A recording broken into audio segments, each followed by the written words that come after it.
नमस्कार विद्यार्थी मित्रांनो, स्वागत आहे तुमचं गणित शिकूया या यूट्यूब चॅनलमध्ये. विद्यार्थी मित्रांनो, आपण इयत्ता 7वी गणित यामधील प्रकरण 5वे परिमेय संख्या व त्यावरील क्रिया याचा अभ्यास करत आहोत. त्यामध्ये आपण आता परिमेय संख्यांवरील क्रिया या घटकाचा अभ्यास करत आहोत. तर त्यातील हा पुढचा भाग आता आपण अभ्यासूया. चला तर मग आजच्या व्हिडिओला आता आपण सुरुवात करूयात.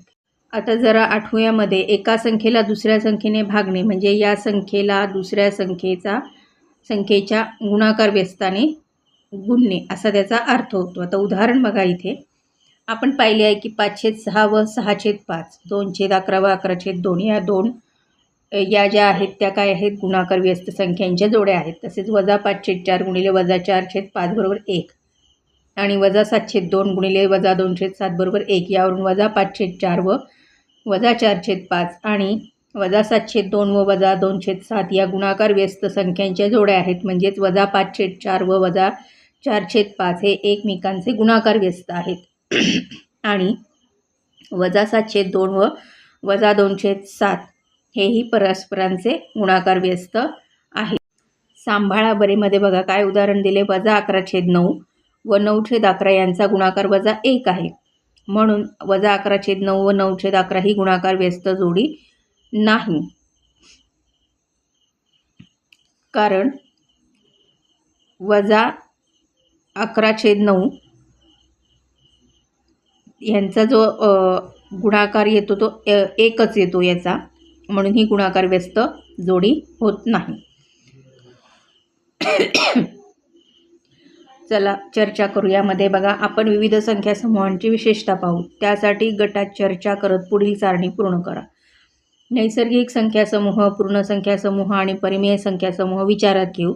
या प्रत्येक संख्या समूहाबरोबर बेरीज, वजाबाकी, गुणाकार व भागाकार या क्रिया केल्यामुळे जे निष्कर्ष मिळतात त्याच्याबरोबर बरोबरचं चिन्ह करायचे, किंवा जर ते चुकीचं असेल तर फुलीने दाखवायचं आहे. या दोन खुणा त्यासाठी वापरायच्या आहेत.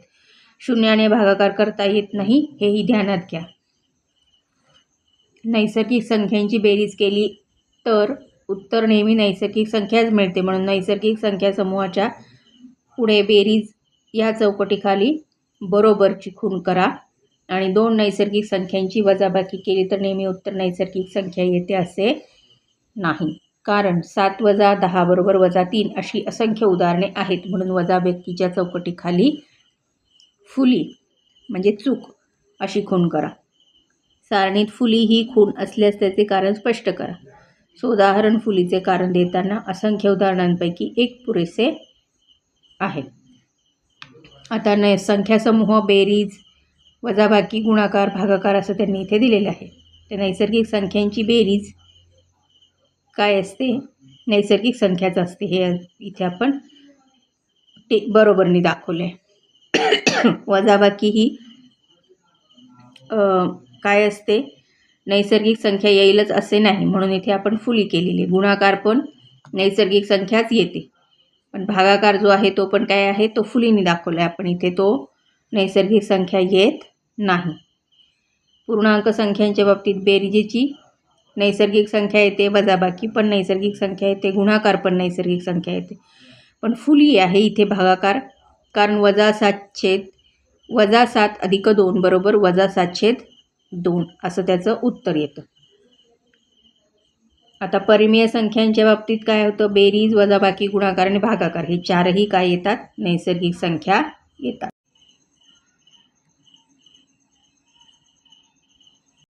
आता आपण जे शिकलेलो आहोत घटक, त्यावरनं हे त्याचे मुद्दे 3 आहेत, हे मला समजले. यामध्ये ते मुद्दे बघा काय आहेत. नैसर्गिक संख्या समूह हा बेरीज व गुणाकार या क्रियांसाठी पुरेसा आहे, पण वजाबाकी व भागाकार या क्रियांसाठी पुरेसा नाही. म्हणजेच दोन नैसर्गिक संख्यांची वजाबाकी व भागाकार नैसर्गिक संख्या असेलच असे नाही, हे आपण एक त्यातनं शिकलो.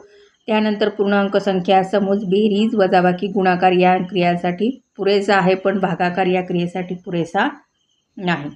आणि परिमेय संख्या समूह हा बेरीज, वजाबाकी, गुणाकार, भागाकार या सर्व क्रियांसाठी पुरेसा आहे, मात्र शून्याने भागता येत नाही. सराव संच 22 यामधील उदाहरणे बघा. ही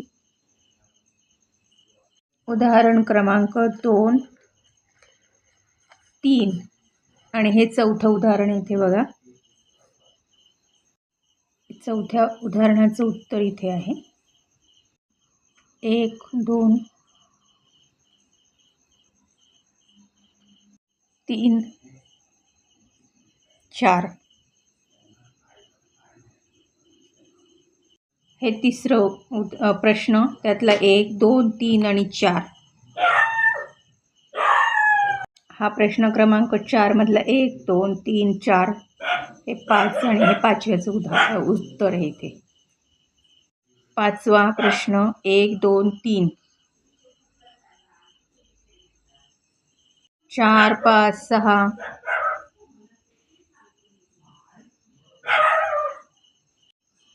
7 आणि 8.